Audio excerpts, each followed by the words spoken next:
Gündüzünde onun oruç tutun ki Allah Resulü sallallahu aleyhi ve sellem Ayşe validemizin ifadesiyle o sahih hadiste neredeyse böyle oruç tutmadığı gün yok gibiydi buyuruyor Şaban-ı Şerif'te. Adeta onu hep aç susuz geçiriyor. Bir yönüyle Ramazan'a karşı, Ramazan istikbal adına adeta kendini rehabilite ediyor. Haşa o ondan müstahnidir. Temrinat yapıyor ve tam Ramazan'a hazırlanıyordu. Sonra Ramazan'ı da ona göre dolu dolu yaşıyordu. Efendim, bu açıdan da yine o da zayıf hadis, zannediyorum Tirmizi rivayet ediyor. Diyor ki, gündüzünde oruç tutun, beratta belki arkadaşlar tutmuşlardır, tutmayanlar da olabilir. Gecesinden de elden geldiğince kıyamda bulunun onun. İşte biraz evvel bahsettiğim gibi onu çok sıhhatli bir yerde görmedim, menkibelerde. 1000 rekat namaz kılma. 100 rekat namaz kılın o gece. Arz edeceğim başka şey var. Teheccüdünüzü kılın, 8 rekat teheccüdünüzü kılın. Zaten teheccüd kılıyorsunuz zannediyorum.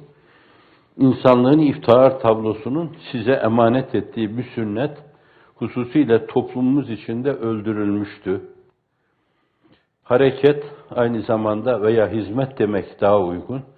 Aynı zamanda insanlığa hizmet olduğu gibi sünneti ihyaya da hizmet.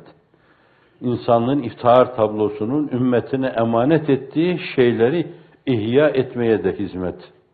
Yeniden sünnet abidesini ikame etmeye de hizmet.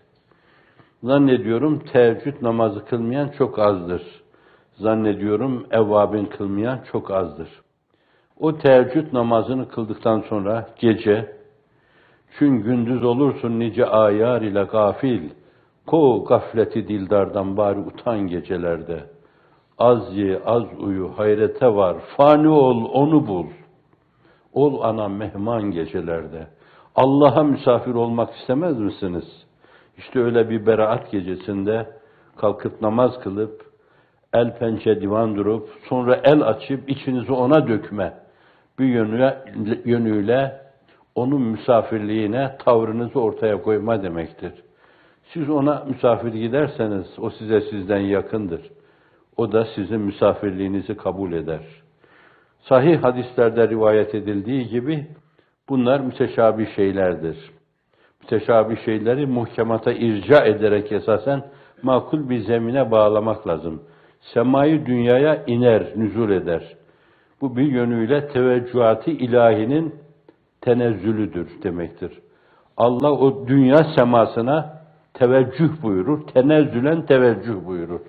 Yani size yakınlığını bir yönüyle tam ortaya koyar. O size sizden yakındır.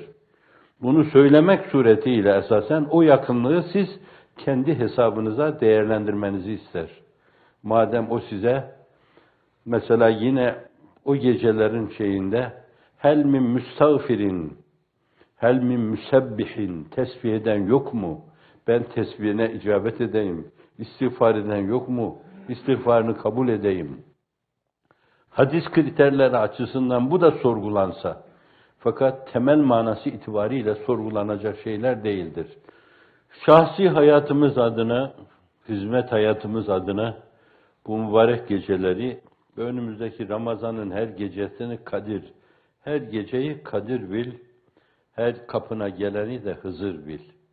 Allah bazı şeyleri gizlemiş, diğer gecelerin bir yönüyle hakkı verilsin diye. İnsanlar içinde Hızır diyor Hazreti Pir'de. Zaman içinde işte aylar içinde Kadir gecesi gizlenmiş. Bu aynı zamanda zamanın parçaları, parçacıkları içinde de eşref saat. Bir dakika vardır ki insan onu yakaladığı zaman bir anı seyyale vücudu enver, binlerce sene vücudu eftere müreccahtır. 1000 sene ibadet yapmış gibi bir sevap kazanırsınız. Bir rufe-i şahane anıdır o esasen. O esnada tefrik ve temyiz gözetilmeden herkes öyle bir sanağa mazhar olur Allah'ın izni inayetiyle. Büvüs'ati rahmetillahi teala. Cenab-ı Hakk'ın rahmetinin genişliği itibariyle öyle olur. Öyle buyuruyor. İnne rahmeti sebakat ala gadabi. Vesiat rahmeti kulle şey Kur'an-ı Kerim'de. Rahmetim benim her şeyi geçmiştir, her şeyin önünde, her şeyden daha vasidir. Ve rahmetim gazabıma sebkat etmiştir buyuruyor. Hususiyle bir yönüyle eşref günler, eşref geceler olan bu türlü zamanlarda Cenab-ı Hak hususi teveccühte bulunur. Siz de o hususi teveccühle mukabelede bulunmanız lazım.